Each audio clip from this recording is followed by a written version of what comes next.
What's up guys, welcome back to Deck Tech for Decks. I'm your host Caleb. Today we are upgrading the Y'shtola Precon on an extreme budget. We're taking 19 cards out and adding 19 cards in. Additionally, I did want to mention I already have a fully fleshed out non-budget version of a Y'shtola deck, so if you want to see that, I'll leave it pinned in the comments down below and additionally in the description. She kind of gets insane and there's a lot of cards that just kind of allow her to storm off and cast your entire library. We're not going to exactly do that with this Precon deck because that takes a very specific build around, but we are going to be adding some of the most powerful cards you can add to a Y'shtola deck to this Precon deck. So stay tuned and we're going to talk about that. Pick up your $15 whenever you click on that whatnot link. Additionally, you can get 10% off all of your Tolarian library proxies whenever you use code DT4D, and until the end of the month, you can get 10% off this awesome dragon deck box. Now let's get into it. Let's kick it off by reading Y'shtola. At 4 CMC, you get an Esper Cat Lady that says Vigilance. At the beginning of each end step, if a player lost 4 or more life this turn, you get to draw a card, and additionally it says whenever you cast a non-creature spell with mana value 3 or greater,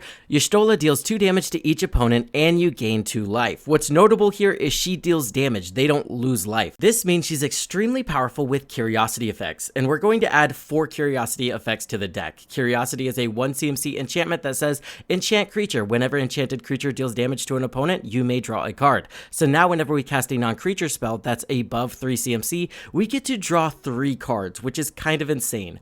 Ophidium Eye is essentially the same thing, but this is a 3 CMC enchant aura with flash. We're also running Tandem Lookout, which has soulbound, and once it's soulbound to Y'shtola, it does exactly the same thing as Curiosity.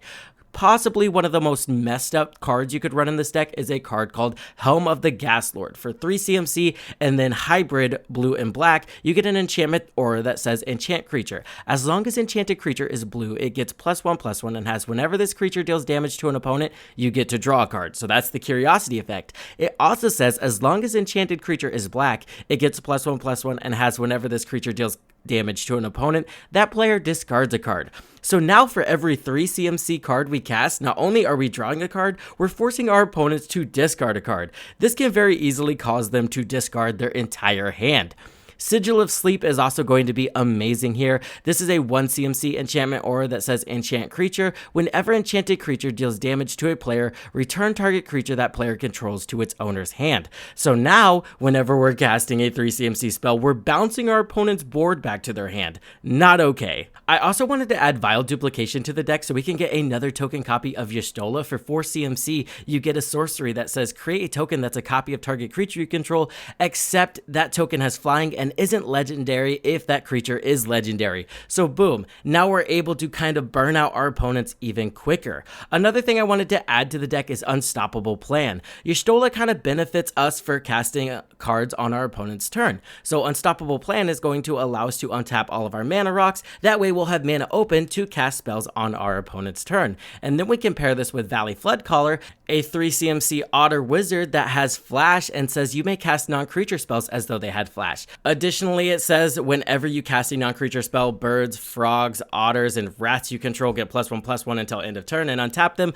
but mostly we just want the flash enabling here. I thought Semblance Anvil would also be cool. We're running a lot of instant sorceries, we're running a lot of artifacts, so depending on your hand, you can go ahead and cast this for 3 CMC, which triggers Y'shtola, and then you get to imprint a card from your hand whenever it enters the battlefield. Then it's going to reduce the cost of the types of the imprinted card by 2. So if you imprint an artifact, all of your artifacts are going to be reduced by 2 CMC.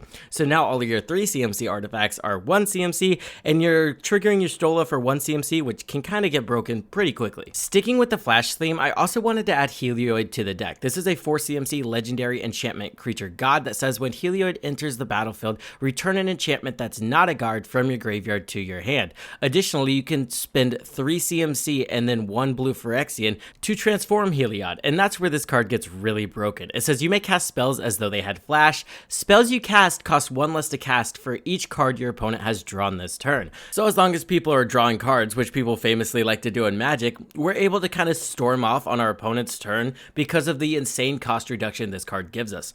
Another kind of cool thing I wanted to add to the deck is all of the bobbleheads. They're all pretty cheap and they all do something pretty unique, so I'll go through them real quick. What's notable though is they're all 3 CMC mana rocks. So I went ahead and cut some of the 2 mana rocks out of the deck, put more 3 CMC mana rocks in the deck. That way we can reliably trigger Y'shtola a little better. Perception bobblehead says look at the top X cards of your library, where X is the number of bobbleheads you control. You may cast a spell with mana value 3 or less from among them without paying its mana cost. Put the rest at the bottom of your library. Intelligence bobblehead, one of my favorite. You can spend 5 CMC to draw X cards, where X is the number of bobbleheads you control. Now this doesn't look very good, but whenever you pair it with stuff like Unstoppable Plan and we're activating this on our opponent's turn, it's actually not terrible, especially if we have a couple of bobbleheads on the battlefield. Endurance bobblehead says 3, tap it, up to X target creatures you control get +1/+0, gain indestructible until end of turn, where X is the number of bobbleheads you control. You can activate this ability only as a sorcery. So yes, it's limited because it's only sorcery speed, but indestructible is indestructible, and we take that, especially when we're running board wipes in this deck. Now we're able to protect our commander, wipe the board, and now we have a clear board. Agility bobblehead says pay 3 and tap it, up to X target creatures you control each gain haste until end of turn, and can't be blocked this turn, except by creatures with haste, where X is the number of bobbleheads you control. Charisma bobblehead says pay 4, create X 1/1 white soldier creature tokens, where X is the number of bobbleheads you control, activate only as a sorcery. And then last but not least, we have my favorite bobblehead, Luck bobblehead. It says pay 1, tap it, roll X 6-sided dice, where X is the number of bobbleheads you control, create a tapped treasure token for each even result. If you rolled 6 exactly 7 times, you win the game. Fat chance of that happening, but honestly the treasure token generation here is pretty solid. Gilded Lotus also seemed super solid. For 5 CMC you get an artifact that taps for 3 mana of any color. So it kind of reads like cast Gilded Lotus, tap Gilded Lotus, cast another 3 CMC artifact. Boom, we triggered Y'shtola twice, which is what we're trying to do for the card advantage, and we ramped to an Oblivion.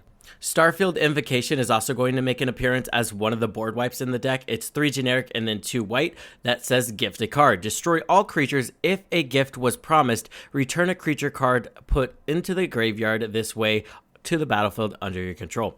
So we wipe the entire board and then grab Y'shtola and put her back onto the battlefield. I like that. I also added Commander Sphere to the deck. It's just another solid 3 CMC artifact that taps for mana. Additionally, we can sacrifice it to draw a card. So it just synergizes with Y'shtola, gives us a little bit of flexible card advantage, and gives us another solid trigger.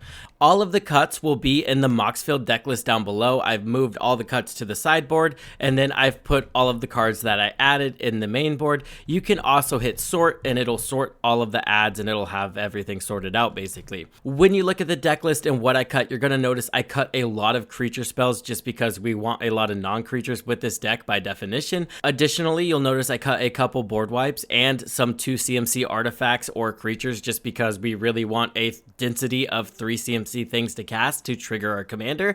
One of the reasons I cut some of the board wipes is because there's a lot of cards that trigger whenever we cast a non-creature spell, and their triggered ability is putting a creature onto the battlefield. So this deck can go decently wide in the Precon, and I didn't really think we needed to be wiping the board as much as the Precon was trying to wipe the board, so that's why I cut a lot of that out. Don't forget, I have a full non-budget version of a Y'shtola deck list, link in the description down below and in the pinned comments. And if this was helpful, a like and a comment goes a long way. For your troubles, I'll be sure to try to respond to every single comment in the comment section. Thank you guys for watching.